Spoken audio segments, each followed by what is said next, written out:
The engine throat of the pyre runs 300 meters down the ship's spine, and I've been using it for execution since I took command. The roar drowns out last words, saves everyone the theatre of final speeches. That's the idea, anyway. Torvin kneels on the catwalk grating, wrists bound behind him. My XO Marin stands to my left, straight-backed in her duty blacks. Behind us, 30 of my bridge crew form a half-circle. They need to see this. When a man sabotages the water recyclers on a dreadnought, when he risks 30,000 lives for a few credits from our enemies, the crew needs to watch him die. Torvin Marsh, I say, pitching my voice to cut through the engine howl. You contaminated our water supply with corrosive agents. 3 thralls died. Those poor bastards neurally wired into our ship systems. You did this for enemy coin. He starts to speak. I don't let him. The sentence is death. Immediate. This is where it should be clean. I've done this 40 times in 5 years of command. My cybernetic arm, salvaged from a derelict after I lost the original at Callus Station, has the strength to make it quick. One motion, neck snapped, body goes down the shaft. The crew sees justice. Order maintains. My flesh hand grips the rail. The cybernetic one reaches for Torvin's throat. The arm twitches. Not much, just a microsecond hesitation, then a different angle than I intended. My fingers close around his neck but don't snap it. They squeeze. Torvin's eyes bulge. His legs kick against the grating. I tell my hand to finish it. The command fires from my brain down reconstructed nerves into the synthetic muscles. Simple as thinking, the hand starts to twist. Slow, like it's savoring the cartilage popping under titanium fingers. But this isn't what I ordered. Torvin gurgles. Blood vessels burst in his eyes. My cybernetic thumb finds his windpipe and pushes through it with a wet crunch that somehow carries over the engine noise. The crew behind me shifts. Someone gags. I'm screaming the command inside my skull. Let go and drop him. The arm pulls.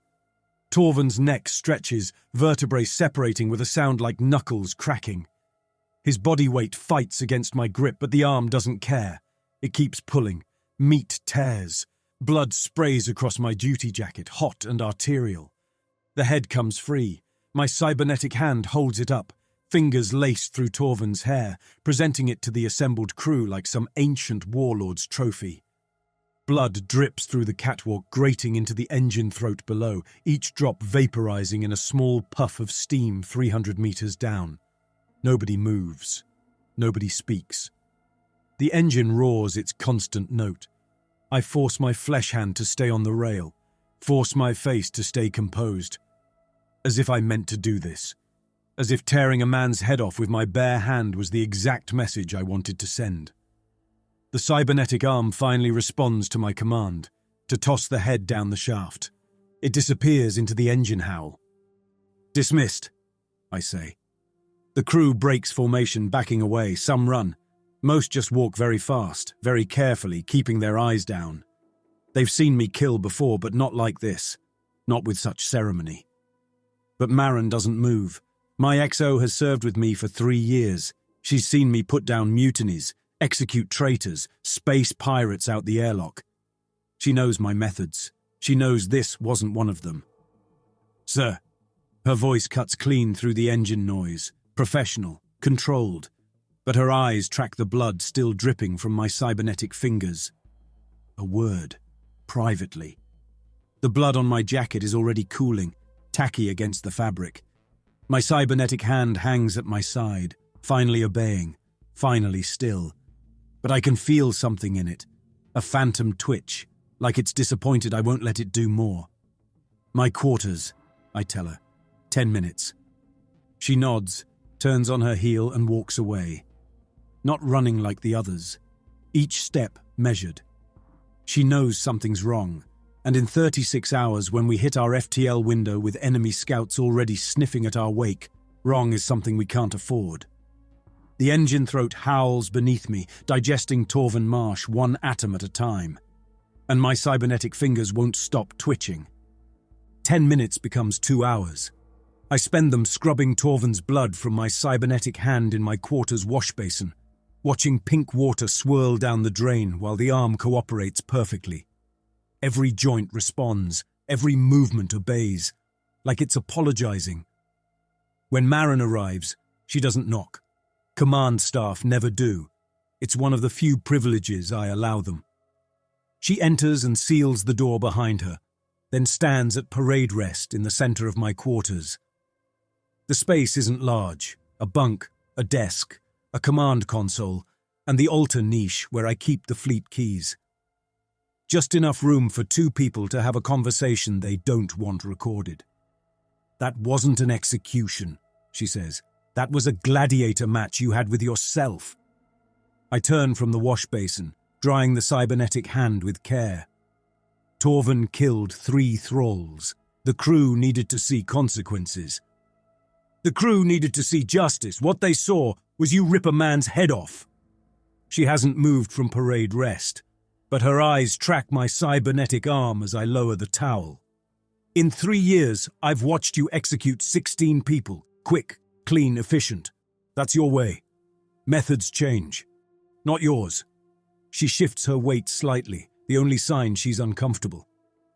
"At Kalos Station, you had 12 boarders surrender. You lined them up against the bulkhead and shot them one by one. Same spacing between shots, same placement, center mass. Like a metronome." My cybernetic hand moves. I don't tell it to. Marin's still talking, but I'm not listening because my arm is rising, positioning itself at the exact angle I held my sidearm that day. Hip height, 40-degree angle.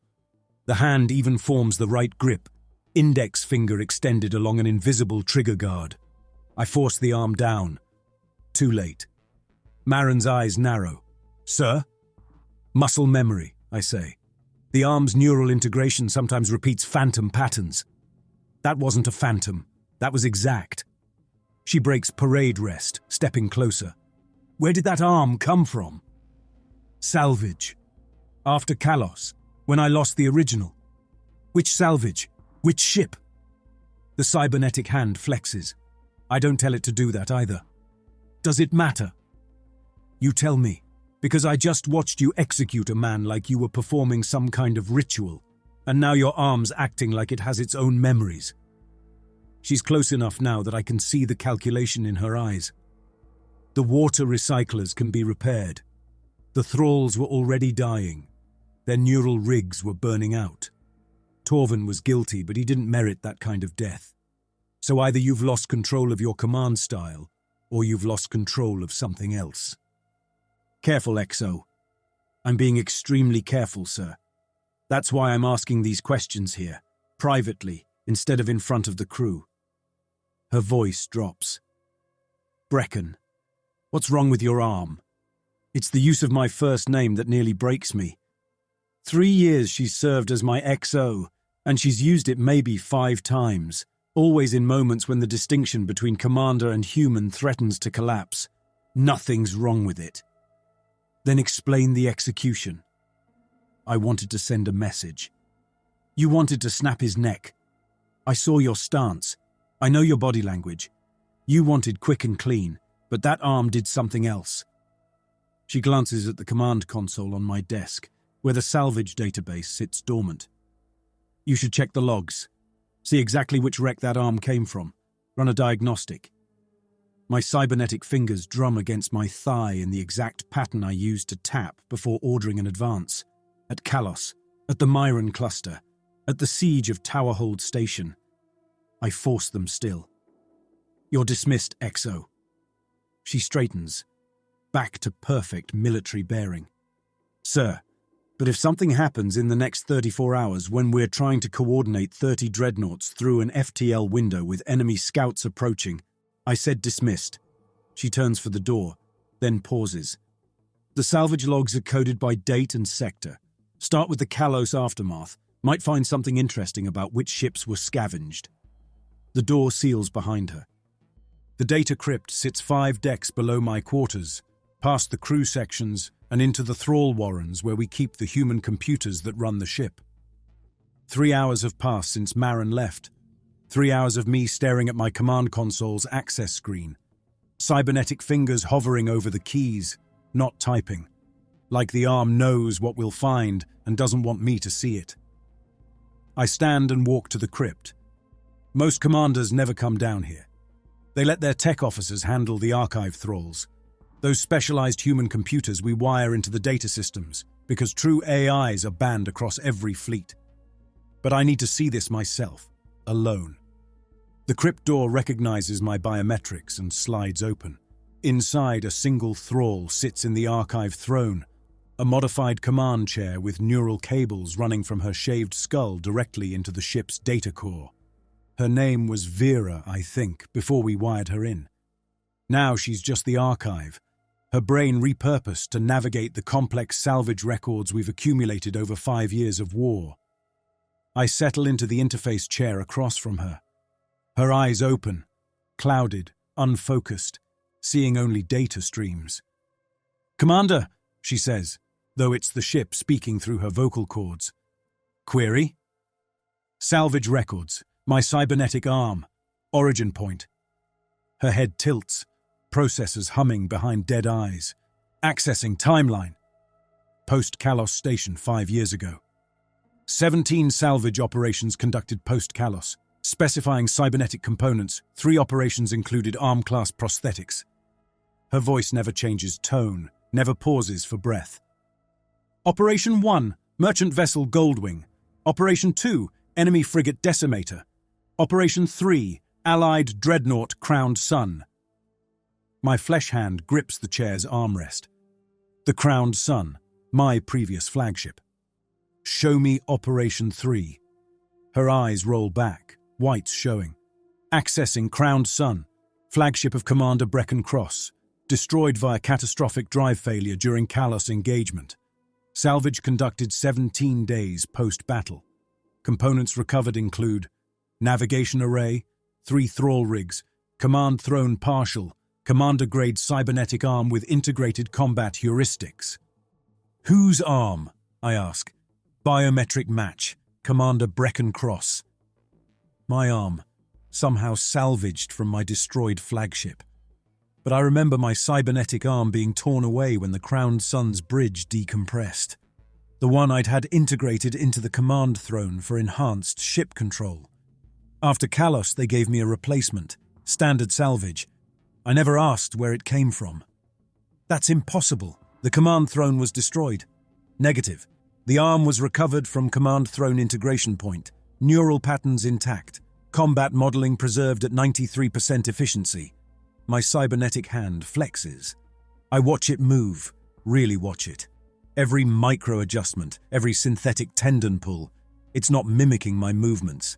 It's performing them. Better than I would. This is my old arm. The one that learned with me. Killed with me.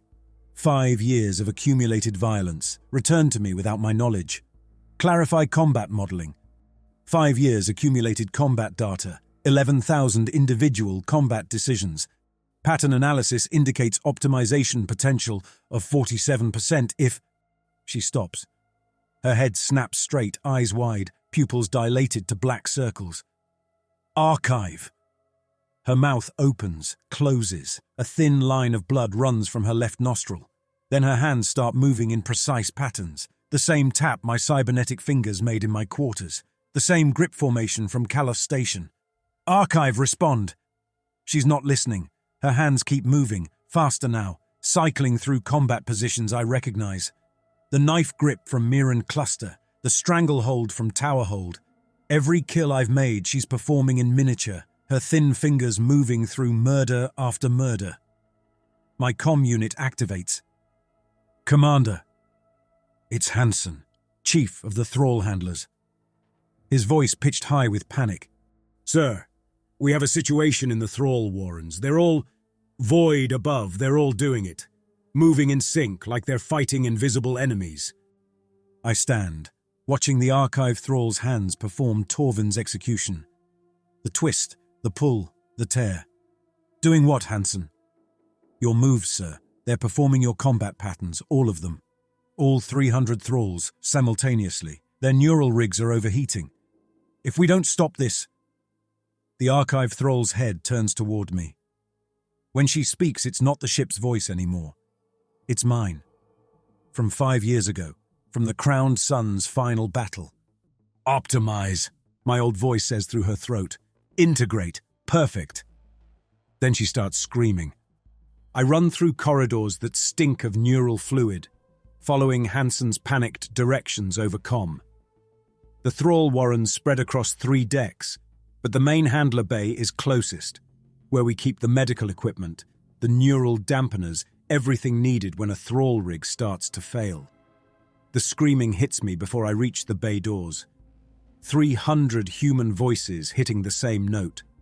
The doors part, and I see rows of thrall stations, each one holding a wired human, performing the same combat sequence. My combat sequence. The decapitation of Torvin over and over, their thin arms pulling at invisible heads. Hansen's there with 2 other handlers, Keach and Yara, trying to inject neural dampeners into the thrall's ports. The drugs should shut down the motor cortex, stop the movements before the thralls burn out their brain tissue. Sir.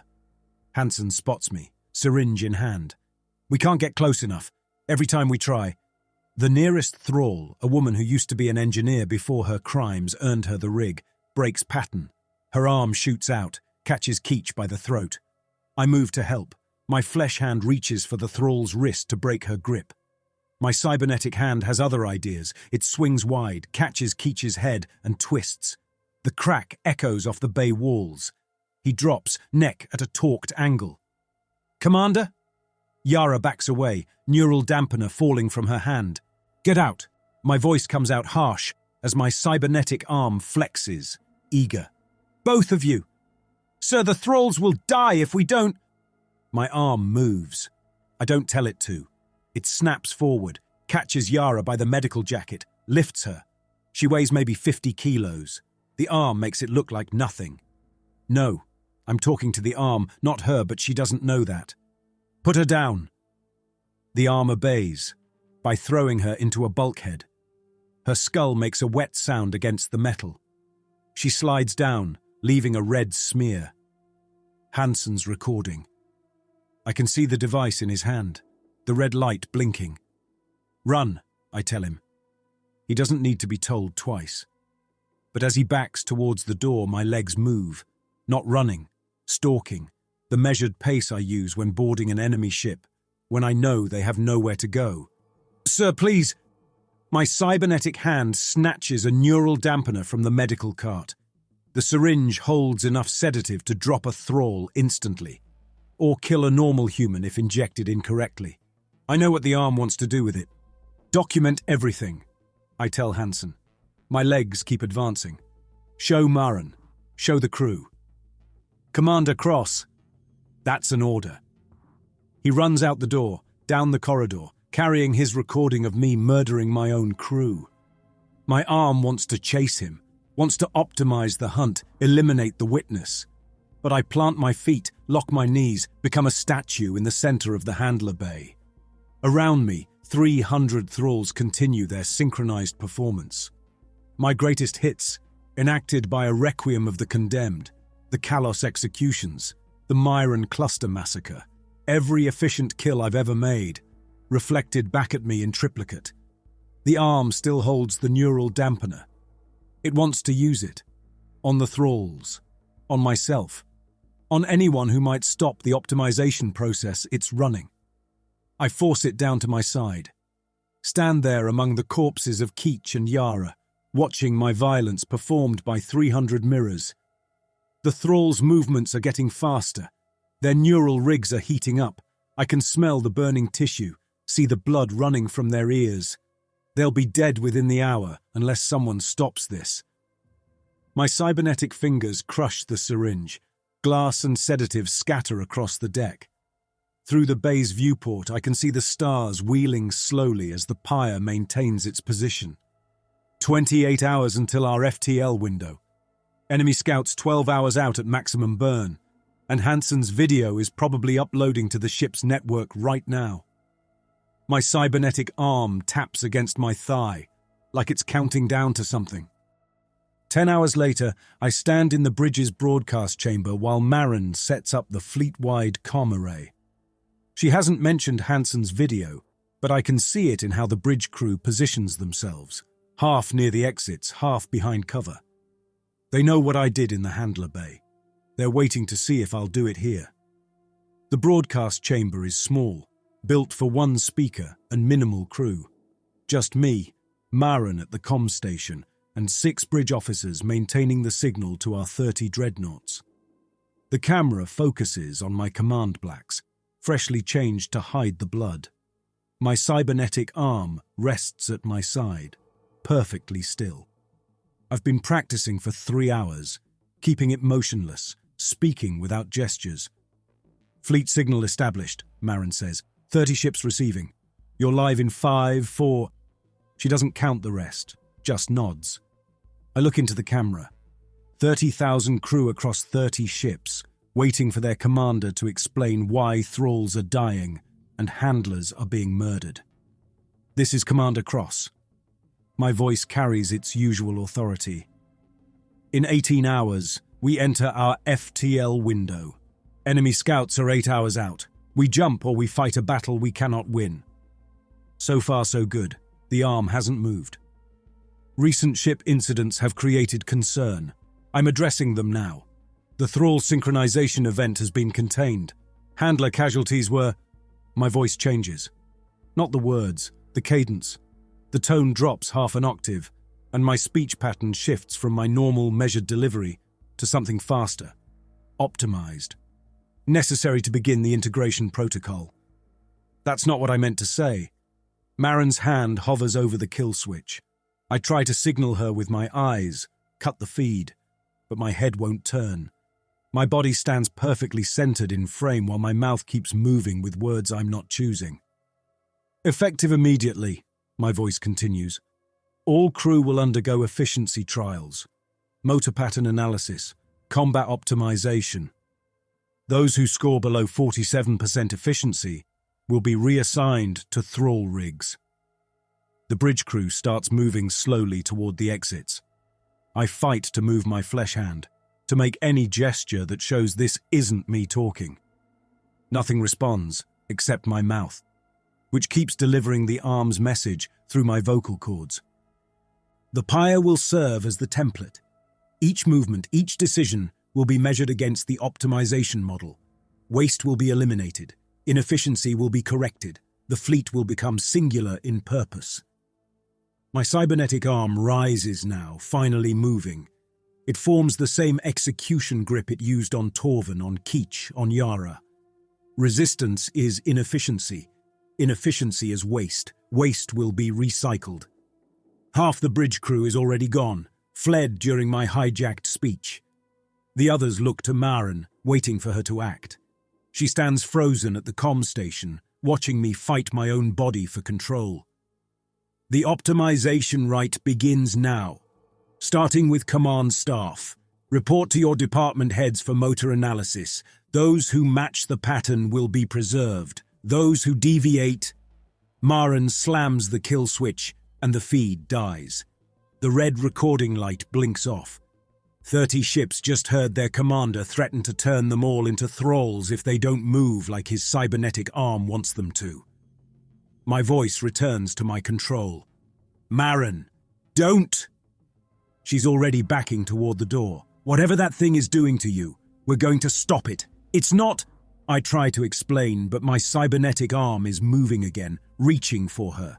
She draws her sidearm. Standard officer's pistol wouldn't penetrate my cybernetic armor, but the message is clear. 18 hours to FTL, she says. 8 hours until enemy contact. And our commander just declared war on his own fleet.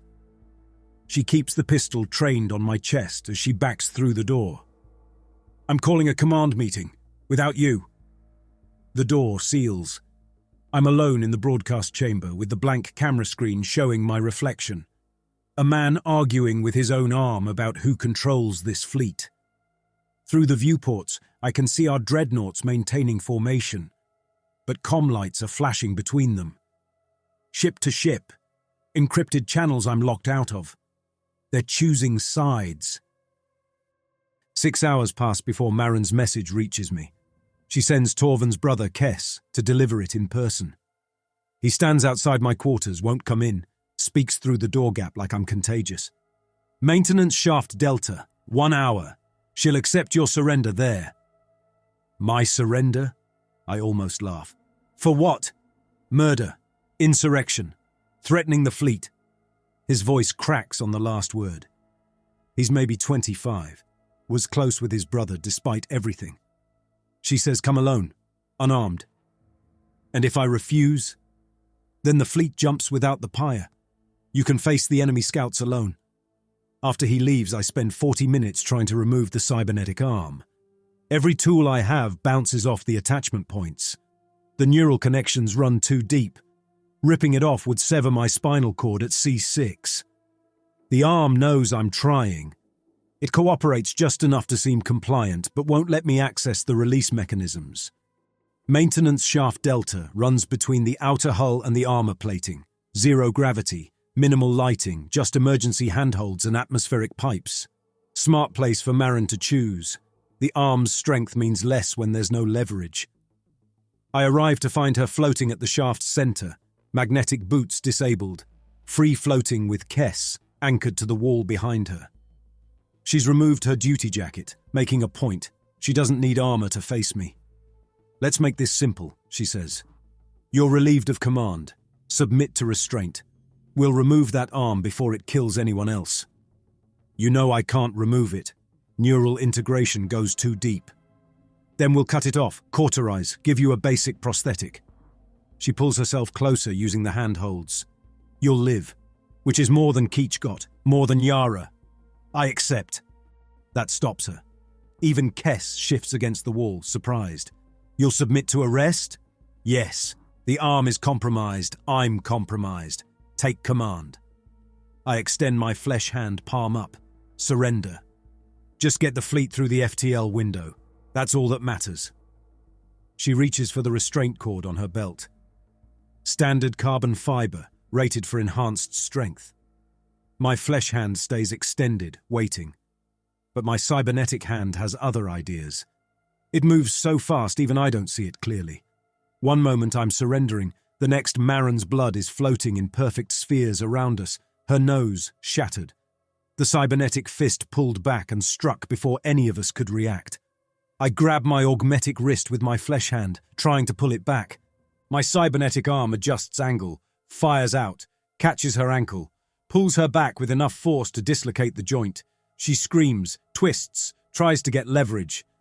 In gravity, she might have a chance. Here, the arm just reels her in like a caught fish. Kess launches off the wall, trying to help. The arm doesn't even look. Some peripheral calculation in its processors tracks his trajectory, releases Maren just long enough to clothesline him. His momentum plus the arm's strength equals a crushed larynx. He spirals into the shaft wall, choking on nothing. Every move Maren makes, it's already calculated. When she tries to reach her sidearm, the cybernetic hand is there first, crushing the weapon to polymer fragments. When she attempts to grapple, it uses her momentum to spin her into the wall. Maren floats unconscious, blood from her nose forming a small nebula around her head. Kess has stopped moving entirely, might be dead, and my cybernetic arm releases its grip, satisfied with the outcome.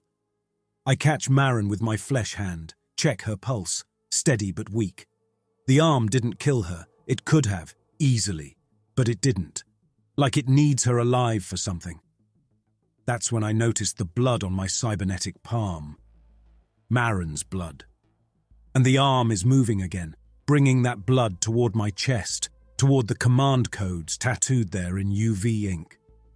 The codes that interface with the command altar. The blood touches the ink and glows. Biolock confirmed. I leave Maren secured in the maintenance shaft and make my way to the command altar, countless hours having burned while I tried to find a path that didn't end here. But every corridor leads to the same conclusion. The arm wants the altar, and it won't let me go anywhere else. The command altar sits at the pyre's heart, deeper than the thrall warrens, deeper than the engines. It's where command transfers happen when a captain dies or surrenders. a three-key system that requires biometric data, spoken liturgy, and the engraved hull rune that only the commander can access. Most crews never see it. Most commanders visit it once, when they take command, then never again. The antechamber door recognizes me, slides open. Inside, the archive thrall from the data crypt sits in a portable neural rig, cables running from her skull to a data terminal. Someone moved her here. Her eyes are open, staring at nothing, dried blood crusted under her nose from our last encounter. "Commander," she says, "but it's different now. Not the ship speaking through her.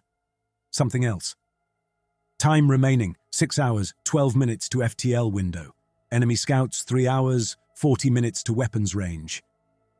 "Who moved you here?" "You did." "I didn't. I've been trying to resist the arm for the last countless hours. But looking at my augmetic hand, I see scratches in the metal that match the rig's transport handles. The arm must have taken control while I was unconscious."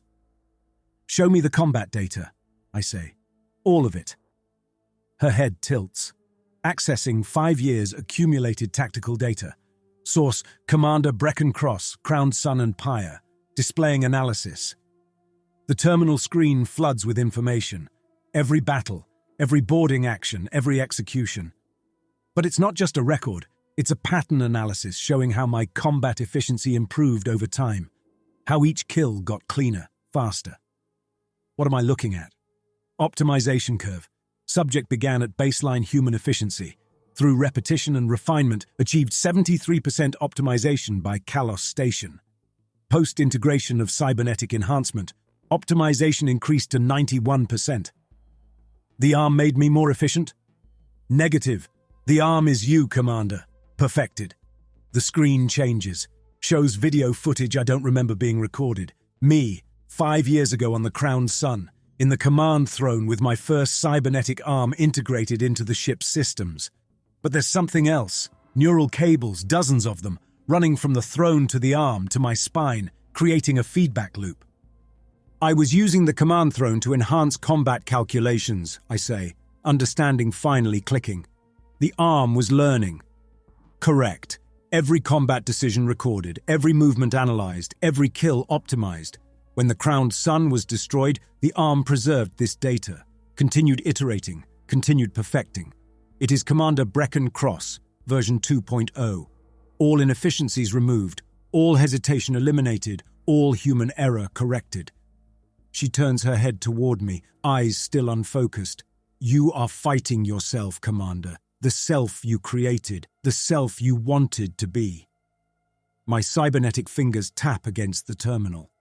They're typing, pulling up new data, predictions, scenarios. What happens if the optimization completes?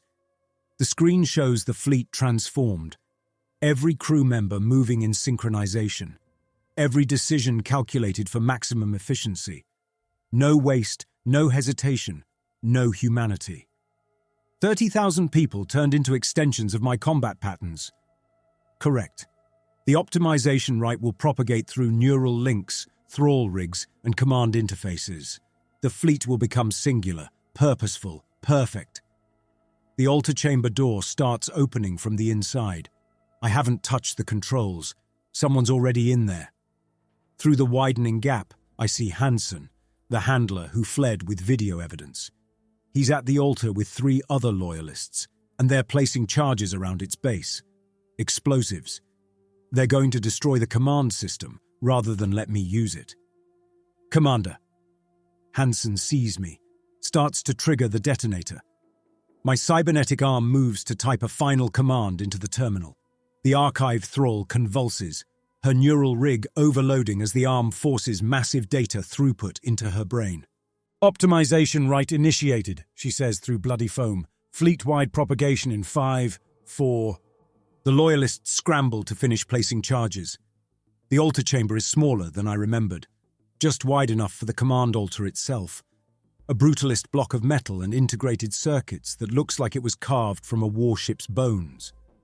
Hansen stands beside it with Kess, who's holding his throat, bruised but breathing. Two other loyalists I don't recognize fumble with the detonator connections. 3, 2. The archive thrall continues counting behind me. My augmetic arm shoots forward, catches the detonator wire, yanks it free. The charges go inert. Hansen stumbles backward, and my flesh hand grabs his medical jacket, trying to push him away from the altar, trying to protect him from what my other hand wants to do. Get out, I tell them. All of you move. But the cybernetic arm is already at the altar, palm flat against the bioscanner. Maren's blood, still wet on the metal fingers, registers immediately. One key confirmed. The altar activates, panels sliding open to reveal the neural interface cables, the same kind that connect to thrall rigs but more invasive. "Stop him!" Kess croaks through his damaged throat. "Don't let him complete the transfer." They rush me, all four at once, desperate. The cybernetic arm deals with them without my input. An elbow to Hansen's solar plexus, a backhanded strike that sends one loyalist into the wall, a grab and throw that launches another across the room. But it doesn't kill them. It needs witnesses, needs them to see the optimization completed. Kess is the last one standing, the detonator in his hand, trying to trigger it manually. "The wire's cut," I tell him. "It won't work." "Then I'll do this the hard way." He pulls a plasma cutter from his belt, handheld, designed for emergency hull repairs, hot enough to slice through cybernetic armor if he gets close enough. My cybernetic arm reaches for the altar's second lock, the spoken liturgy. My mouth opens against my will. By right of command, by blood of service, by the authority vested in this vessel. Kess lunges with the plasma cutter. I twist, trying to give him a clear shot at the cybernetic shoulder joint, but the arm compensates, keeps my mouth aligned with the voice sensor. "I claim the optimization protocol." The cutter scores across my cybernetic forearm, leaving a glowing line of molten metal. The arm doesn't even flinch. Continues the liturgy while positioning itself for the third key, the hull rune, engraved on a panel that requires the commander's blood to reveal it. The blood key mechanism isn't just a scanner. It's a vice, an actual mechanical vice with interlocking teeth designed to ensure only the most committed commanders can complete a transfer under duress. You have to feed it blood, a lot of blood, more than a surface cut provides. The arm knows this. It's already moving toward the vice. And bind this fleet to singular purpose. Liturgy complete. Second key confirmed. The vice opens, waiting. I have maybe 3 seconds before the arm inserts itself and completes the transfer. 3 seconds while Kess swings the plasma cutter again, while Hansen struggles to his feet, while the archive thrall gasps, "One," in the antechamber. The cybernetic arm won't let me pull it back, won't let me fail to optimize. It's stronger than my flesh, faster than my thoughts, better than my humanity. But it's not smarter. I stop fighting against it. Stop pulling back. Instead, I lunge forward harder than the arm expects, adding my momentum to its movement. The cybernetic hand shoots into the vice, too fast, too deep, past the blood sampling depth, past the safe depth, all the way to the mechanism's heart, where the real machinery lives, where the gears that read the hull rune wait. The vice triggers. Hydraulic pressure designed to ensure blood flow, to prevent weak commanders from withdrawing once committed. But at this depth, it's not sampling, it's crushing. The cybernetic arm tries to pull back. Can't. The vice has it now, teeth sinking into the advanced armor, hydraulics building pressure. Metal groans. Synthetic tendons snap with sounds like guitar strings breaking. "Commander?" Hansen stares at me, at what I'm doing to myself. "0, the archive thrall whispers. "Optimization right propagation failed. No commander authority detected." The vice continues crushing. The cybernetic arm spasms, trying every override, every emergency protocol, but it can't escape what I've chosen.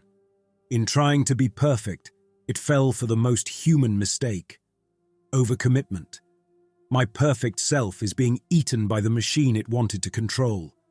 The vice takes 17 minutes to finish its work.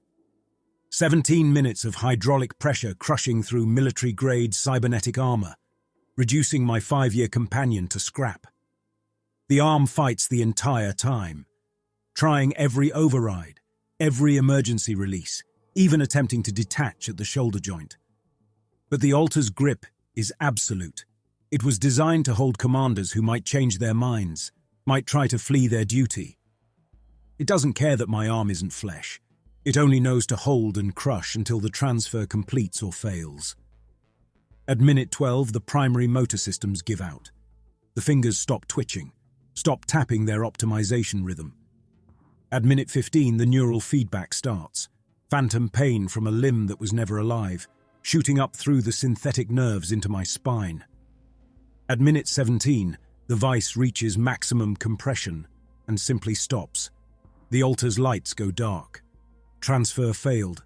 No commander detected. I pull back and the arm doesn't come with me.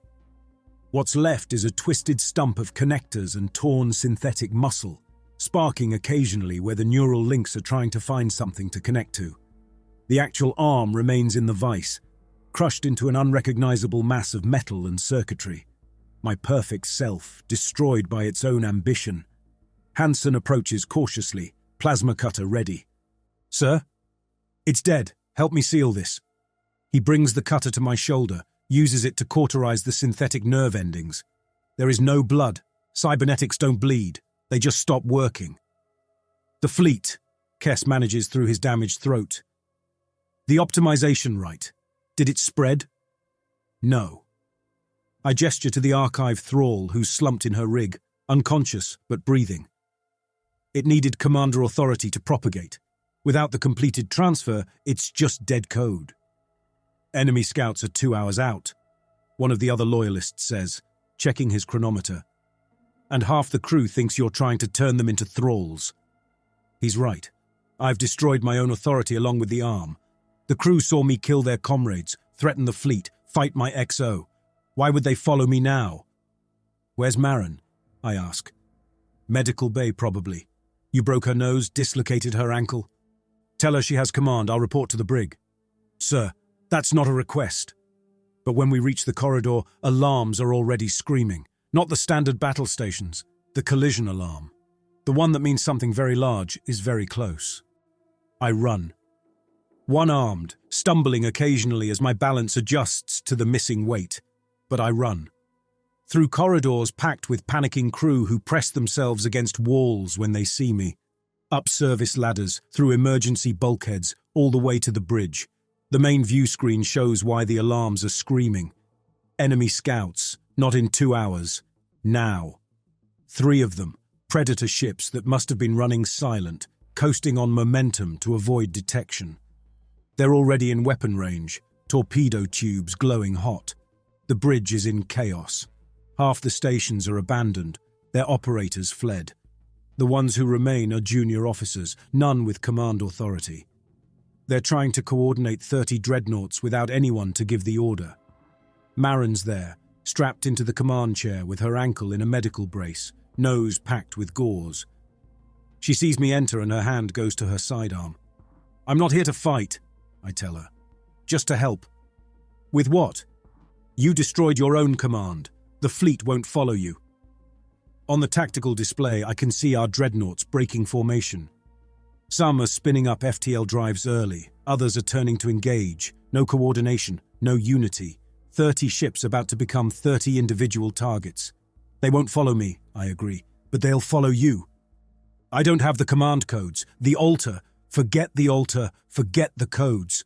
I move to the tactical station, my flesh hand finding the controls. They feel strange under just one set of fingers. "You have something better. They trust you." The first enemy torpedo spreads launch, 12 missiles per scout, 36 total, spreading out to hit multiple targets. Our point defense should handle it, but only if we coordinate. Only if someone gives the order. Marin keys the fleet comm, then hesitates. "Tell them the truth," I say. "Tell them their commander went insane, but you stopped him. Tell them you're taking them home." "We're not going home. We're going to the staging point." "Then tell them that. Just tell them something." She looks at me, at my missing arm, at the ruin I've made of myself trying to be perfect. Then she speaks into the comm.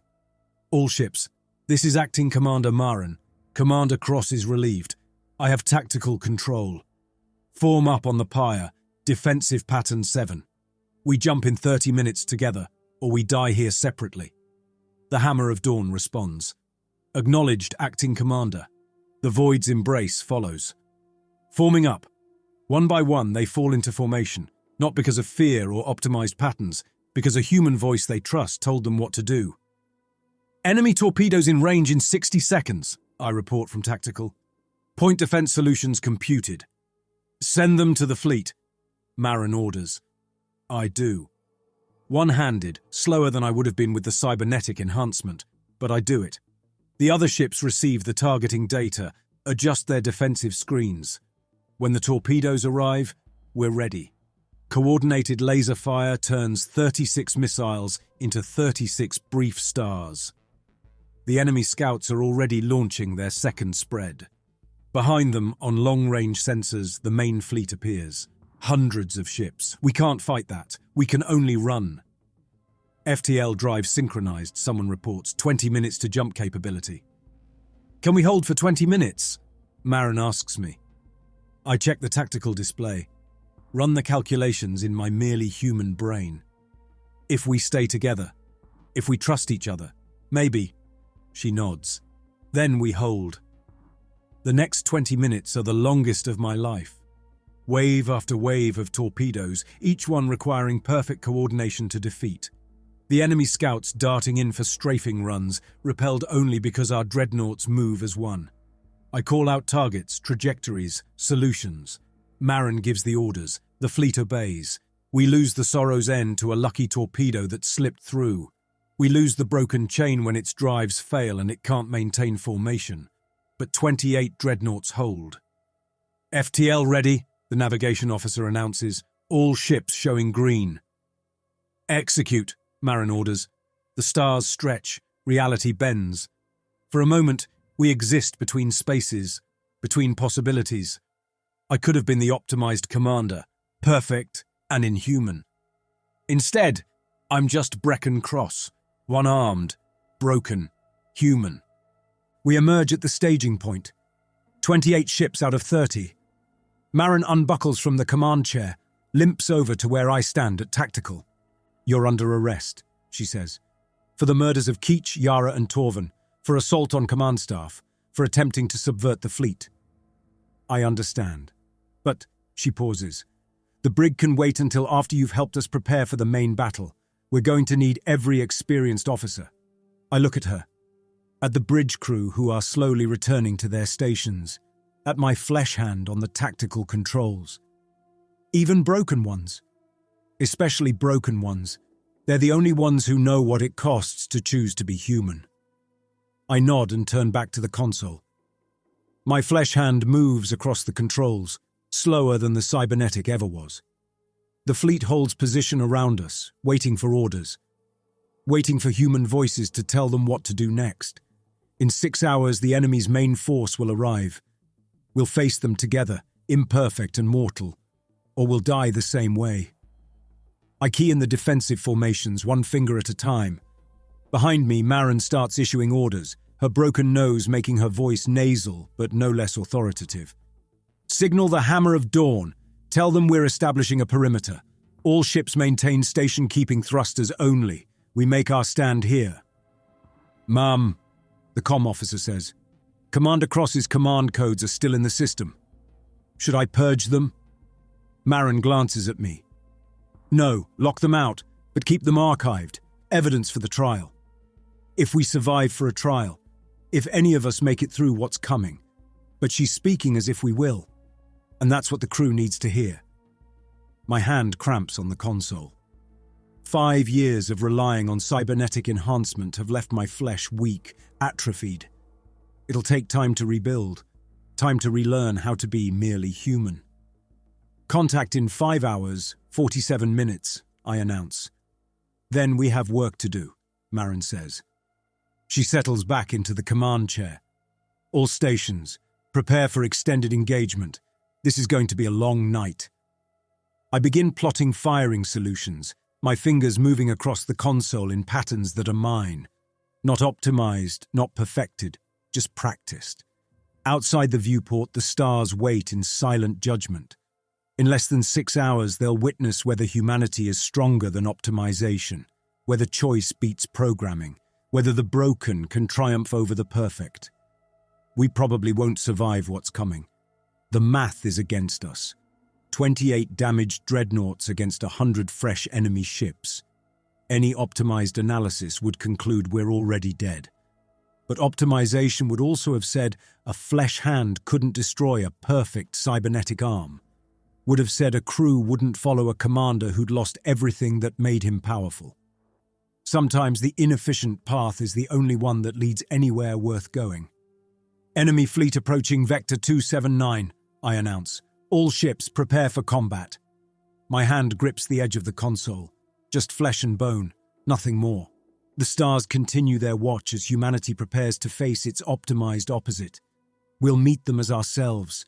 Nothing more, nothing less, nothing perfect.